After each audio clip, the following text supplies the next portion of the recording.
Hi friends, ప్రవీణ ఉత్తరార్ధ paper 1లో 6th Roman మాతృభూమి మనం చెప్పుకున్నాం కదా. మనం ఇప్పుడు దాని తర్వాత మానవ్ అన్న దాని గురించి చెప్తున్నాను. అంటే నేను మోడల్ పేపర్లో ఉన్న ప్రతి ఒక్కటి చెప్తున్నాను. జస్ట్ మీరు ఇవి చూసుకుంటే చాలు, తప్పనిసరిగా ఎక్కువ మార్క్స్ రావడానికి అవకాశం ఉంటుంది, గుడ్ మార్క్స్ తెచ్చుకోవడానికి అవకాశం ఉంటుంది. కాబట్టి మీరు బుక్ లేని వాళ్ళు కూడా రాసుకోండి.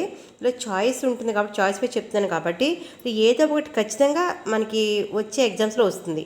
కాబట్టి మీరు తప్పకుండా చూడండి, లైక్ చేయండి, షేర్ చేయండి, సబ్స్క్రైబ్ చేయండి. కామెంట్స్ పెట్టడం వల్ల మేము ఇంకా ఎక్కువ వీడియోస్ మీకు చేయడానికి అవకాశం ఉంటుంది. కాబట్టి చూడండి. Second one Manav. 6th రోమన్లో ఫస్ట్ వన్ చెప్పుకున్నాం మనం. సెకండ్ వన్ మానవ్ అని దాని గురించి చెప్పుకుందాము.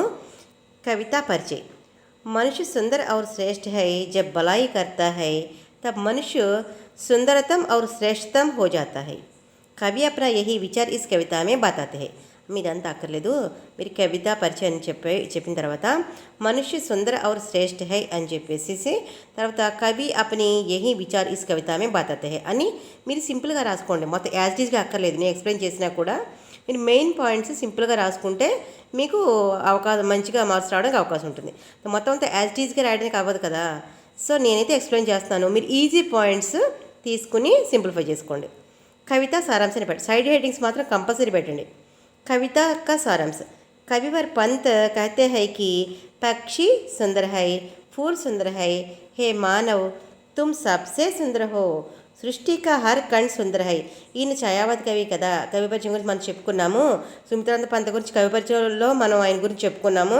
10 మార్క్స్ క్వశ్చన్ కాబట్టి కవి పరిచయం కొంచెం రాయండి మీరు. ఆయన ఛాయావతి కవి, అంటే ప్రకృతి గురించి వర్ణిస్తాడు కాబట్టి పూల గురించి, ఫ్రూట్స్ గురించి, అలాగే పక్షుల గురించి, అందరి గురించి వర్ణించాడు.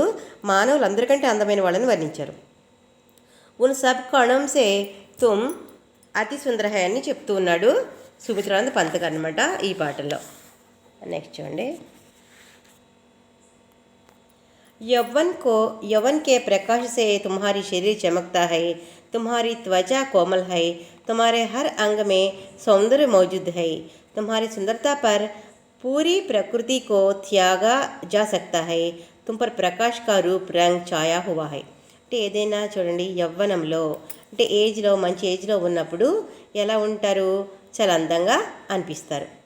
యూత్గా ఉన్నప్పుడు అంతే కదా. చిన్నపిల్లలు బాగుంటారు, యవ్వనంలో కూడా చాలా బాగుంటారు. అలాగే ఓల్డ్ ఏజ్కి వచ్చేసరికి అందం తగ్గుతుంది, శరీరం ముడతలు పడుతుంది, అట్లా అనమాట. చూడండి, దాని గురించి చూద్దాం. ఇందులో కూడా 2-3 పాయింట్స్ నీట్గా రాసుకోండి, ఈజీ పాయింట్స్ రాసుకోండి. నెక్స్ట్, తుమ్హారీ ధమనియోం మే खून बहता है, वह मादक मदिरा के समान है, तुम्हारी आंखें सौंदर्य के लुक है, तुम्हारी आवाज़ की संगीत की तरह मीठी है. చూడండి, మనం మన శరీరంలో రక్తం ప్రసరణ కరెక్ట్గా ఉన్నంతసేపు అంటే యూత్లో ఎలాగనమాట, ఒక రకమైన మత్తు అనిపిస్తుంది, అంటే యవ్వన గర్వం అనమాట అది. అలాగే అందం అనిపిస్తుంది, కళ్ళు అందంగా ఉంటాయి. ఆవాజు అంటే సంగీతంలో అనిపిస్తుంది. అలాగే అంటే యూత్ మాట్లాడే మాటలకి అలాగే ఓల్డ్ వాళ్ళు మాట్లాడే మాటలకి కొంచెం డిఫరెన్స్ ఉంటుంది కదా. అది తుమ్హారీ ఛాతీ Chowdi high, Tumhari sir కమల్కే Samman high. మీ తల ఎలా ఉంటుందంటే ఒక ఫ్లవర్లా అందంగా ఉంటుందట.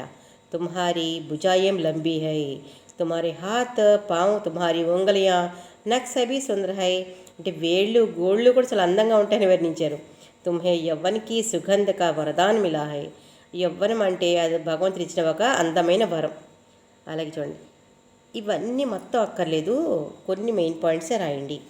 स्त्री पुरुष की नई जोड़ी को सुखमय जीवन का दान मिला है, इसलिए संसार आनंदमय और सौंदर्यमय हो गया है.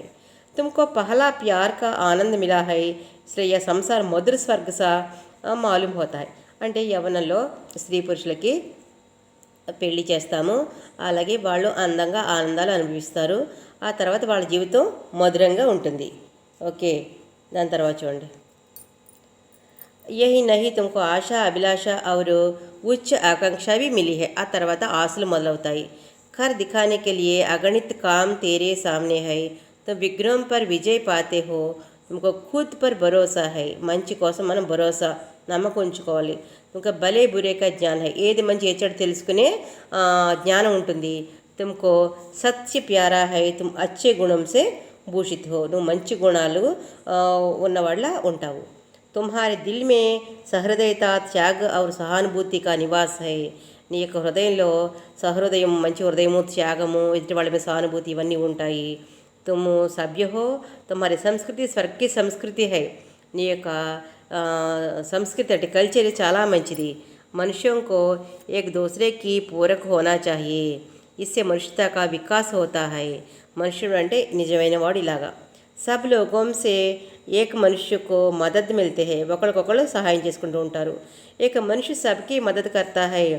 ఇస్ తరహ తుమ్కో ఈశ్వర్ కా వరదాన్ మిలా హై. భగవంతుడు ఇచ్చిన వరదానం అన్నమాట ఒకరికొకరు సహాయం చేసుకోవడం అనేది. తుమ్ జీవన్ కే సుఖ్ కా అనుభవ్ కరో, మానవతా కో పాలో. यदि तुम खुशियों को भोग सकोगे तुम्हें कोई भी कमी न रहेगी. అంటే నువ్వు ఆనందాలు అనుభవించు, కానీ మానవత్వం మాత్రం మానవత్వంతో ఉండు. మనిషి ఏ పనులు చేయాలో ఆ పనులు చెయ్యని చెప్తున్నారు అనమాట. ఆపస్మే లడ్నా మనుష్య కా స్వభావ హై. విశేషత రాయండి. ఆపస్మే లడనా, మనుషుల యొక్క స్వభావం ఏంటంటే తోటి వాళ్ళతో పోటీ పడతారు. यदि మనిషి दूसरों से प्यार करना सीखेगा तो उसका जीवन सुखमय होगा. మనం పక్క వాళ్ళతో పోటీ పడడం కాదు, వాళ్ళని ప్రేమించడం మొదలు పెడితే మన జీవితం సుఖంగా ఉంటుంది. అంటే పక్క వాళ్ళు కూడా మన వాళ్ళని అనుకోవాలి. యా సంసార్ స్వర్గ కరిగా. చూడండి, సంసారం అంటే ప్రపంచం స్వర్గంలా మారుతుంది. నెక్స్ట్,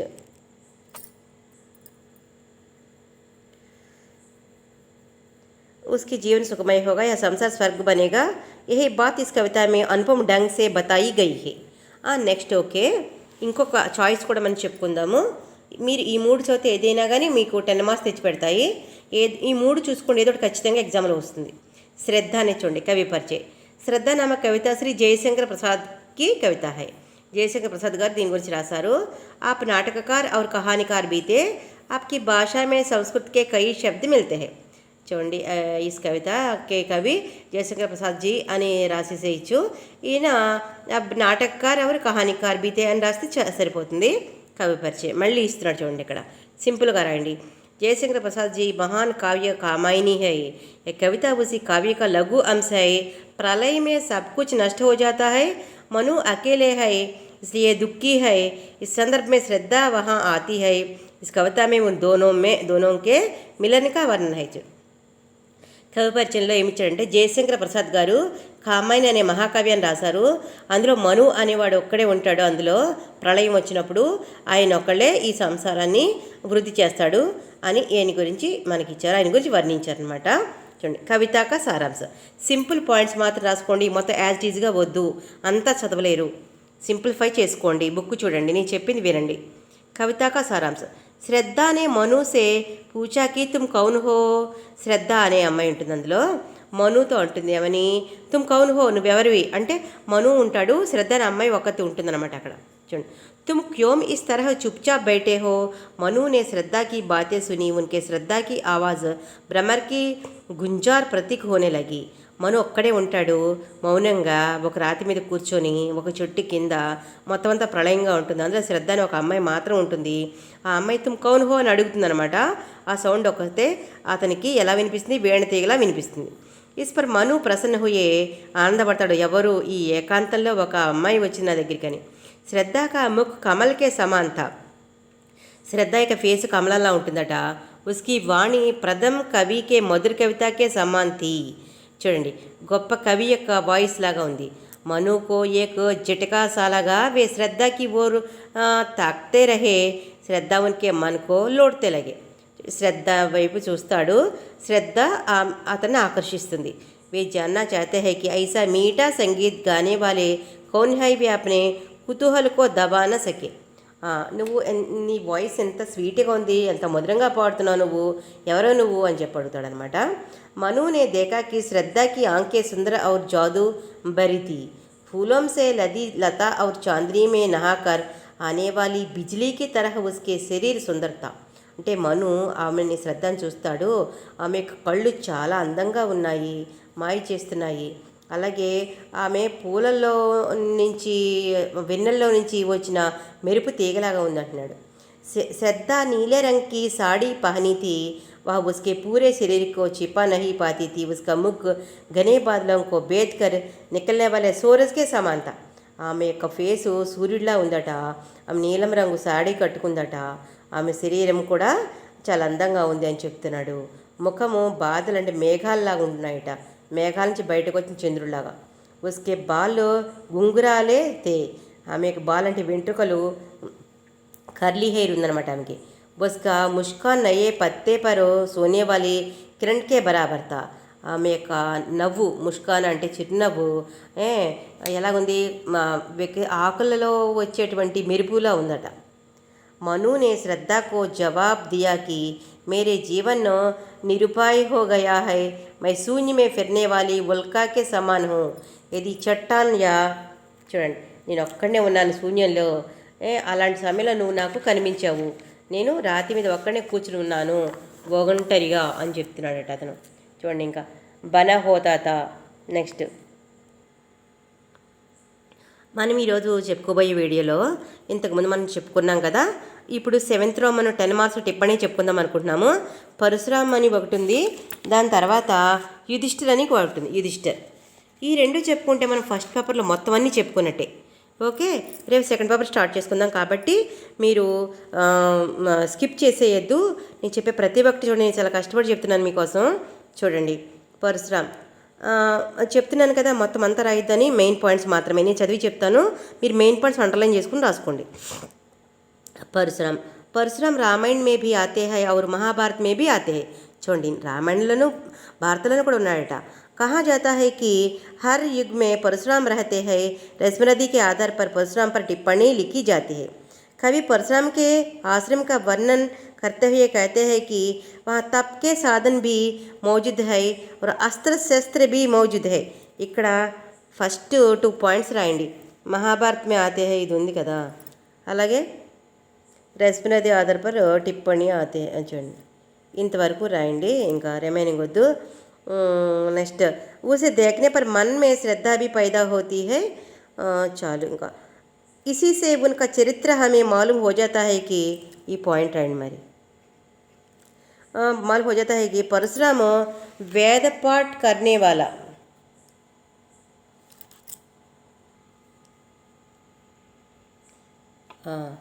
परशुराम वेद पाठ करने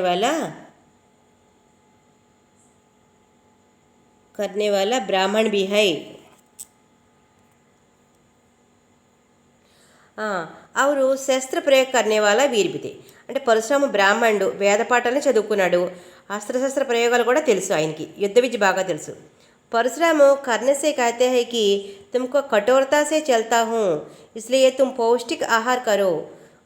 सन्यासी का क्षीण रहना ठीक है, मगर तुम वीर हो, तुम्हें अपने शरीर को पत्थर की तरह मजबूत रखना चाहिए. इससे उनके प्यार बड़ा दिल मालूम होता है. పరశురాముడు కర్ణుడితో అంటున్నాడు, ఏమనంటే, నువ్వు ఎలాగంటే నువ్వు యుద్ధ విద్యలు తెలిసి నువ్వు యుద్ధం చేయాలి, కాబట్టి నీ శరీరం క్షీణించిపోకూడదు, నువ్వు పౌష్టికమైన ఆహారం తీసుకోవాలి, నువ్వు పద్దర్లాగా నీ శరీరము రాతిలాగా చాలా స్ట్రాంగ్గా ఉండాలని చెప్తున్నాడు. చూడండి, परशुराम मानते हैं कि त्याग करना ब्राह्मण का लक्षण है. परशुरामुడు ఏమనుకున్నాడంటే త్యాగం చేయడం బ్రాహ్మణుల యొక్క లక్షణం అన్నాడు. ఇంకా मगर बालकों को यह जरूरी नहीं है जन्म से ही ब्राह्मण उच्च वृत्ति के पद पर जाए. परशुराम को स्वीकार नहीं, इस तरह वे नए विचारों वाले होते हैं. పరశురాం అంటే బ్రాహ్మణులు ఎలాగంటే త్యాగం చేయడం అంటే వాళ్ళకి బాగా ఇష్టం, త్యాగం చేస్తారు, చేయగలరు, వాళ్ళ లక్షణం అది, వాళ్ళ యొక్క మంచి వృత్తి అది అని చెప్తున్నారు అనమాట. परशुराम मानते हैं कि राजा महाराजा शारीरिक बल से जीतते हैं, वे अपने स्वार्थ के लिए लोगों को धोखा देता रहे. రాజులు శారీరకంగా బలవంతులు, కానీ వాళ్ళు ఏం చేసి స్వార్థంతో మోసం చేస్తూ ఉంటారు ప్రజల్ని. కహీ కోయి ఆవాజ్ ఉట్టి తో తలవార్ సే ఉసే దబా దేతే హై. ఎవరైనా సరే ఉంటే వాళ్ళని కత్తితోనూ బెదిరిస్తూ ఉంటారు. రాజా లోగ్ మూర్ఖ హోతే హై, రాజులు మూర్ఖులు. వే తలవార్ కా గలత్ ఉపయోగ కర్తే హై, తలవార్ అంటే కత్తిని వాళ్ళు కరెక్ట్గా ఉపయోగించరు, తప్పుగా ఉపయోగిస్తారు. వే పండితం और విద్వానోं का आदर नहीं करते, పండితుల్ని విద్వాన్లని వాళ్ళు ఆదరించరు, గౌరవించరు. పండిత్ కా దిల్ కోమల్ भी होता है और कठोर भी होता है, వే తల్వార్ ఉట్నే కా అధికార్ రఖతా హై. అంటే పండితులు కోమలమైన వాళ్ళు, కఠోరంగా ఉండరు వాళ్ళు, అంటే కఠోరంగా కూడా ఉండగలుగుతారు. तलवार उठने का अधिकार है, వాళ్ళు तलवार కత్తి కూడా పట్టుకోవచ్చు వాళ్ళు. उनके इस विचार से हमें मालूम होता है कि समाज में शांति की स्थापना करना चाहते हैं. సమాజంలో శాంతి స్థాపించడానికి బ్రాహ్మణులు కూడా సమర్థులే అని చెప్తున్నాడు. परशुराम कर्ण की गोदी में सिर रखकर सोते हैं, गुरु की नींद न टूटे ऐसा सोचकर कर्ण विषकीट का काटना सहन करता है, लेकिन इसे परशुराम ताड़ लेते हैं कि कर्ण ब्राह्मण कुमार नहीं है। इस पर वे कर्ण को शाप देते हैं। वे अपनी जाति को ऊंचा मानते हैं। वे कर्ण से नूतनता के बारे में बकारते हैं, मगर स्वयं पुरातन विचारों को अपनाते हैं। यही उनकी జాతి ప్రీత का పతా చల్తా है. చూడండి, పరశురాముడు కర్ణుడి ఒళ్ళో తలపెట్టుకుని పడుకుంటాడు. అప్పుడు విషకీటకం కుడుతుంటే కూడా ఆయన బాధ భరిస్తూ అట్లాగనే ఉండిపోతాడు. నెత్తురు కారిపోయి పరశురాముని యొక్క శరీరం తడుస్తుంది. అప్పుడు మెలకువ చూసేసరికి ఇతను ఎవరు, కర్ణుడు మారువేషంలో ఉంటాడు, అతను రాజు, బ్రాహ్మణుడు కాదు అని తెలుసుకుని అతన్ని శపిస్తాడనమాట. అది చూడండి. కర్ణ కో దుఃఖీ దేక్కర్ పరశురామ్ కా దిల్ పిఘల్ జాతా హై. కర్ణుడు బాధపడతాడు కదా, పరశురాముడి యొక్క మనసు కరిగిపోతుంది. పిఘల్ జాతా అంటే కరిగిపోతుంది. ఉनको लगता है कि करुणा के कारण శాప్ को लौटा लेंगे. కరుణ వల్ల శాపం పోతుంది. इसलिए वे कर्ण से वहाँ से जल्दी चले जाने को कहते हैं. महाभारत के कई पात्र विवश होकर ही गलत निर्णय करते हैं. विवशता के कारण कुंती सच्चाई को छिपाती है. विवशता के कारण ही कर्ण युद्ध में उतारता है. परशुराम ही विवशता के कारण ही कर्ण को शाप देते हैं. చూడండి, ఇదంతా అక్కర్లేదు, మెయిన్ పాయింట్స్ మాత్రమే రాయండి అమ్మా. మహాభారత్ కే కై పాత్ర వివశత లేకర్ ఇది ఒక్క పాయింట్ రాయండి చాలు. కాబట్టి మీరు ఒక 20-25 పాయింట్స్ కరెక్ట్గా మిస్టేక్స్ లేకుండా రాస్తే సరిపోతుంది. నెక్స్ట్ వన్కి వెళ్దామా, ఇంకొకటి చెప్పేసుకుందాము ఈ రోజుకి. అంటే ఫస్ట్ పేపర్ అయిపోతుంది. యుధిష్ఠర్ అంటే తెలుసు కదా మీకు, ధర్మరాజు. ఇది కూడా 10 మార్క్స్ అమ్మా, 10 మార్క్స్కి ఇది కూడా. మహాభారత్ కై మహారథియంకి కహానీ హై. అతిరథ మహారథులు అంటారు కదా మహాభారతంలో. ఇలా గొప్ప గొప్ప వీరులు, సూర్యులు, అతిరథులు అంటే యుద్ధ విద్య తెలిసిన వాళ్ళు. ఉన్మే యుధిష్ఠర్ బి ఏక్ హై. యుధిష్ఠర్ కూడా అందులో గొప్పవాడు. యుధిష్ఠర్ అంటే ధర్మరాజు. యుధిష్ఠర్ కభీ ధర్మపద్ సే భ్రష్ట్ నహీ హువా, ఇస్లియే వహ్ ధర్మరాజ్ కే నామ్ సే ప్రసిద్ధ హై. అంచేత ఆయన ధర్మరాజు అని కూడా అంటారు ఆయన్ని. రస్మరథి కర్ణకి కహానీ హై. రస్మరథి అనేది ఈ మన బుక్లో ఉన్నది. అందులో కర్ణుని గురించి ఎక్కువగా ఇస్తాడు. ఇసి కహానీ में కుంతి का स्थान है, అర్జున్ का स्थान है, శ్రీకృష్ణ और పరశురామ్ का स्थान है. ఇంతకు మనం చెప్పుకున్న దాంట్లో అర్జునుడి గురించి చెప్పుకున్నాము, శ్రీకృష్ణ గురించి చెప్పుకున్నాము, పరశురామ్ గురించి చెప్పుకున్నాము. ఈ ఇంతకుముందు వీడియోలో నేను చెప్పుకున్నాను. ఆ క్యారెక్టర్స్ ఉంటాయి. 15 మార్క్స్కి 20 మార్క్స్కి చూసుకోండి. చూడండి, మళ్ళీ యుధిష్ఠిర్ కూడా ఉంది. యుధిష్ఠిర్ స్థానం, యుధిష్ఠిర్కి అంటే ఎక్కువ క్యారెక్టర్ ఇందులో ఇవ్వలేదు, ఆయన ఉంది కానీ. उनका नाम 4-5 बार अन्य पात्रों द्वारा लिया जाता है. अंत में जब अर्जुन कर्ण को मार डालता है, అర్జునుడు కర్ణుడిని చంపేస్తాడు లాస్ట్లో. తब యుధిష్ఠిర్ 4-5 వాక్య कहता है. అప్పుడు 4-5 మాటలు మాట్లాడతాడు. దాని గురించి మాత్రమే ఈ రస్మరథిలో ఉంటుంది. అంటే కర్ణుడు ఇందులో హీరో కాబట్టి. నెక్స్ట్ చూడండి. भगवान श्री कृष्ण कर्ण से मिलकर कहते हैं कि तुम कुंती का श्रेष्ठ पुत्र हो. భగవంతుడైన శ్రీకృష్ణుడు కర్ణుని కలిసి చెప్తూ ఉంటాడు, నువ్వు కుంతి యొక్క పెద్ద కుమారుడివి. तो पांडवों के पक्ष में आ जाओगे तो महाभारत युद्ध रुक जाएगा. నువ్వు పాండవుల పక్షంలో ఉంటే మహాభారత యుద్ధం ఆగిపోతుందని చెప్తాడు. तुमको सम्राट बनाया जाएगा. అప్పుడు నువ్వే రాజు అవుతావు. इस संदर्भ में कर्ण युधिष्ठिर के बारे में जो बोलता है उससे युधिष्ठिर के चरित्र पर 4 चांद लग जाते हैं. అప్పుడు ఈ కర్ణుడు మాట్లాడిన మాటలు ఎలాగంటే 10 దిశలో వ్యాపిస్తాయన్నమాట. కర్ణ శ్రీకృష్ణ సే कहता है कि वे कृष्ण, हे कृष्ण. కర్ణుడు శ్రీకృష్ణ అంటాడు, హే కృష్ణ, మై దుర్యోధన్కి చాగ్ నహీ సక్తా. నేను దుర్యోధన్ని వదలలేను. ఆప్ మేరీ ఏక్ మదద్ కీజియే. ఆయన నాకు సహాయం చేశాడు కష్టాల్లో. मैं कुंती का ज्येष्ठ पुत्र हूँ. यह सच्चाई आपने मुझसे कही, मगर यह सच्चाई आप युधिष्ठिर से मत कहिए. यदि युधिष्ठिर को यह बात मालूम होगी तो वह सिंहासन को टुकराएगा. చూడండి, ఈ మాటలు మీరు యుధిష్ఠిర్తో చెప్పకండి, చెప్తాను సింహాసనం వద్దంటాడు, రాజ్యం వద్దంటాడు అని కర్ణుడు చెప్తూ ఉన్నాడు. వహ సామ్రాజ్య గ్రహణ నహీ కరేగా. సామ్రాజ్యాన్ని స్వీకరించి అతను రాజు అవ్వడు. ముజో దేదేగా, అతను నాకే ఇచ్చేస్తాడు రాజ్యాన్ని.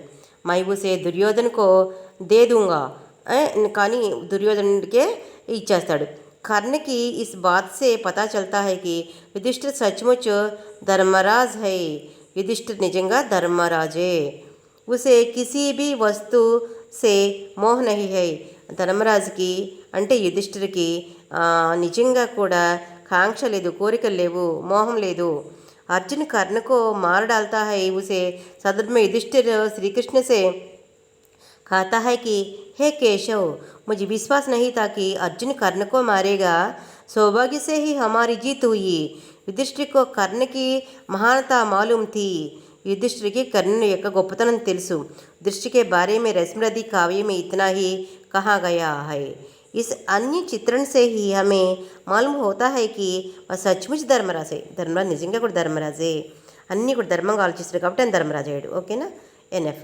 ఇప్పుడు మనం ఫస్ట్ పేపర్ మొత్తం చెప్పేసుకున్నాము. అంటే ఈ బుక్లో ఉన్నది అన్ని రోమన్లో ఫస్ట్ పేపర్ చెప్పుకోవడం జరిగింది. ఇందులో క్వశ్చన్ పేపర్ ఒక్కసారి చూడండి మీరు. Latest guess question paper just see. మీరు స్లోగా చూడండి, ఒకదానికొకటి చాయిస్ ఉంటుంది. దిస్ ఈజ్ గెస్ పేపర్ మాత్రమే, లేటెస్ట్ వన్.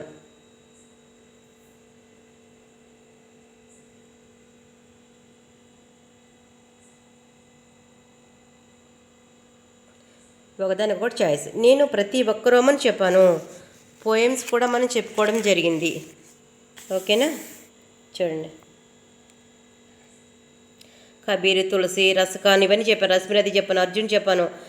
రశ్మిరథి గురించి ఐజసింహోపాధ్యాయ, సుమిత్రానంద పంత్, సూర్యకాంత్ త్రిపాఠి, నిరాల, మాతృభూమి, శ్రద్ధ, యుధిష్ఠిర, పరశురాం ఇన్ని చెప్పుకున్నాం కాబట్టి ఫస్ట్ పేపర్ హోగయా. ఆల్ ద బెస్ట్ అందరికీ. ఇవన్నీ కూడా మీరు చదువుకోండి, చాయిస్ లేకుండా చదవండి. చాయిస్తో అప్పుడు మీకు ఎగ్జామ్లో ఏదో ఒకటి ఖచ్చితంగా వస్తుంది, మీకు మంచి మార్క్స్ వస్తాయి.